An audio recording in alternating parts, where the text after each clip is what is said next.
section 17 কয় social audit হবই লাগিব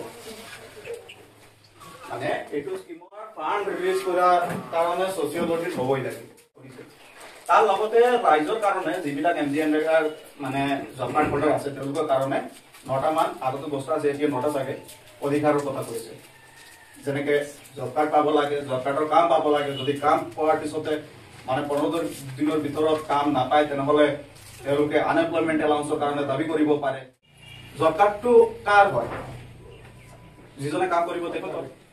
জব কাৰ্ডটো ক'ত থাকিব লাগে যিজনে কাম কৰে তাৰ হাতত হয় না এইটো বস্তুটো হৈছে আমি এইটো ৰিপিট আমি এইটো লৈ আহিছো আৰু এইটো গভৰ্ণমেণ্টকো আমি মানে ৰিপৰ্ট সাবমিট কৰিম তাৰ পিছতে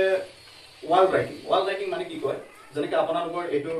জিপি আছে জিপি মাজতে কোনে কোনে পিএমআই যে ঘৰ পাইছে কোনে কোনে ৱেটিং লিষ্টত আছে কোনে কোনে পাব এইটো ধুনীয়াকৈ এটা ৱালৰ মাজতে এইটো লিখি দিব লাগে কাৰণ বা মানে এমন এনেকুৱা এটা সুবিধা কৰি দিব লাগে যাতে কোনোবা এজনে মানে চালেই গম পাব লাগে এইটো হয় মানে ওয়াল ৰাইটিংটো আপোনাৰ লোকৰ জিপিৰ মাজতে মানে এইটো লিখিব পোৱা নাই আমি কমপ্লেইন বক্স আছে নে কমপ্লেইন বক্স আছে তাৰপিছতে আৰু এটা বস্তু হৈছে job card up to date নাই ইয়াতে 2-3 জনৰ নাম আমি লিখিছো জব কাৰ্ড নাম্বাৰো লিখিছো যেনেকৈ টিংকু মজুমদাৰ ফৰ এক্সাম্পল তেওঁলোকৰ জব কাৰ্ড আমি মানে ভেৰিফাই কৰোঁতে সেইটো মাজতে আমি আপডেট দেখাই থাকিব পাৰোঁ